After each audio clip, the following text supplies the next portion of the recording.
Hello there, jolly good morning to you. Thank you for staying with us at Niger Live Television. My name is Henry Ahamuefula. It's now time to check out what the papers hold for us this Wednesday morning.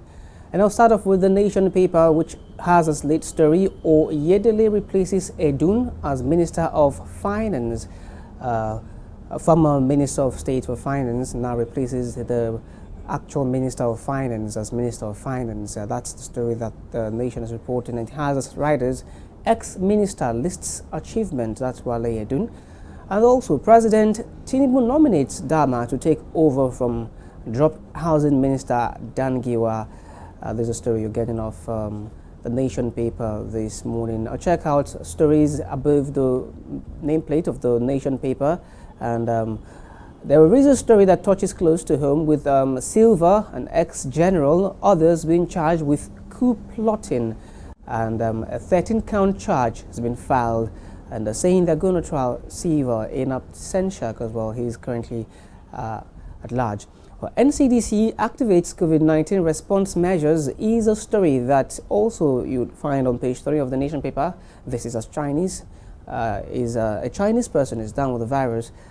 Also, Tinubu is pledging more support for states as Enugu leaders visit at Villa, right? Stories you're getting off the Nation paper this morning. And I'll also check out the Tribune paper, I beg your pardon. I'll check out the Tribune paper. The lead story there is around apprehension. A Supreme Court hears PDP and ADC appeals today, contained on pages 4 and 28. Something that's also interesting there is around defections from the PDP and also defections from the APC. Rather shocking to getting defections from the APC. Well, 2 persons are defecting from the APC, and there are 5 persons defecting from the PDP. Well, more defections at House of Representatives as PDP loses 5 members and APC loses 2 members. Yeah, UBEC unlocks 100 billion naira unaccessed funds to boost basic education. Is a story you get on page 3 of the paper. Yeah. Nigeria Guild of Editors are speaking out, particularly on the NBC's threats to broadcasters. They say it's injurious to journalism, and they have details of this on page 16 of the Nigerian Tribune paper. The PDP crisis, well, far from over. Damagon is speaking. Damagon, not just Damagon, others. They've commenced a contempt proceeding against Anyanwu, that's Samuel Anyanwu, and Amopita and Josh Amopita, and the INEC chairman. Something that you want to check out is around health, right? Page 6 of the Nigerian Tribune paper. Disinfectant sprays may quietly damage lungs. Pretty interesting story there. Disinfectant sprays may quietly damage lungs. So you might want to consider slowing down on the use of such sprays. Yeah. Okay, we check out now the next paper, which is the Punch paper, which leads also with the silver and 5 others being arraigned, and officers' wives seeking justice. That's on the alleged coup plot, as they say the ex-Bayelsa governor and others may be bagging life imprisonment if convicted. And also there is a retired general and police inspector among 6 facing 13-count treason and terrorism charges, and wives of military officers are seeking justice for detained spouses, right? The Punch paper for you this morning. Also, a story on Oyo 2027. Adelabu may resign after Tinubu meeting. Would wonder why the resignation will be coming now, even after the president had directed on March 31 that those who have interest to contest resign. PDP crisis. Court moves against Anyanwu, INEC chair. Cross River COVID-19 case sparks NCDC contact tracing. Trial. El Rufai may miss ADC presidential primary. That's the story you're getting on page 18 of the Punch paper this morning. Right. Still on the Punch paper, more PDP reps defect to APC and ADC. Gunmen kill female man-o-war officer in Oyo Highway. Aburi vows appeal after appeal court okays Usman Labour Party chair. You wonder why he's doing the appeal upon appeal upon appeal. The first is that the Supreme Court had last year already made these definite position, and yeah, he still had to go to court, and now from the High Court to the Appeal Court, have been dismissing, his appeal. Yet, he insists on going ahead. He says he's going to appeal, and he has a right to do so. At least on paper, more ministers may go as Tinubu sacks Edun Dangiwa. That's how they put their story, the lead story this morning. The story on the Leshku also makes it there. There's a story around fuel price hike crippling water transport and boat operators battling low patronage. This is, of course, as commuters groan. The persistent increase in fuel prices, this is crippling water transport operations. Alrighty, I'll leave that story quickly and check out something around the U.S. lawmaker accusing Matawali of alleged bribery attempts to suppress international scrutiny on page 28 of the Punch paper.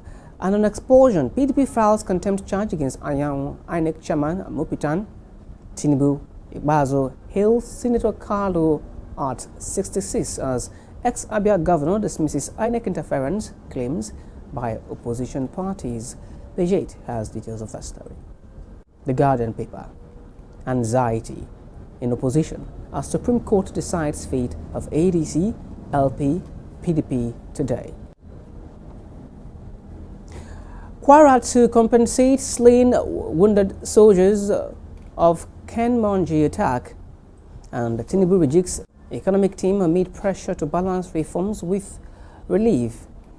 El Rufai to remain in ICPC custody as court denies bail application. 2027, Utomi unveils Obedient Connect platform to mobilize Nigerians.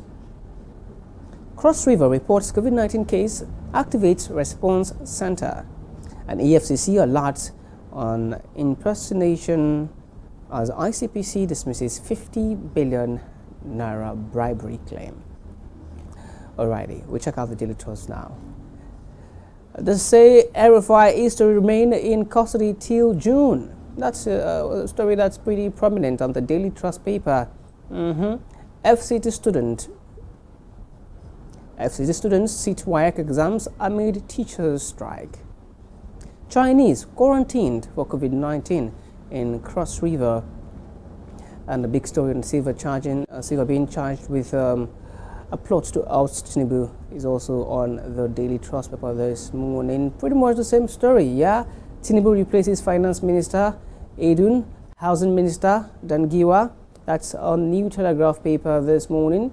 And then there is a story around the Appeal Court dismissing Abure's case, affirming Usman as Labour Party leader, and also a story around Majid Bawe. He says Iran is yet to decide on sending delegation to Islamabad for U.S. talks, right? And away from the New Telegraph paper real quick, we check out the Daily Monitor, right? Pretty much the same story is also on the Daily Monitor, with federal government filing 13-count charge. We're going to leave that particular paper and see what the Vanguard paper is reporting. Hopefully you have other stories that are not so similar. On 2027, Enugu visits Tinubu, declares total support, is on page 14 of the paper. And there is Jonathan who's replying Atiku on page 8 of the paper. He says, I made mistakes but did my best. Jonathan, that's Jonathan replying Atiku. There are other papers that are reporting this particular story from a different angle, saying that, of course, quoting Jonathan, saying that there is no president that would not make mistake.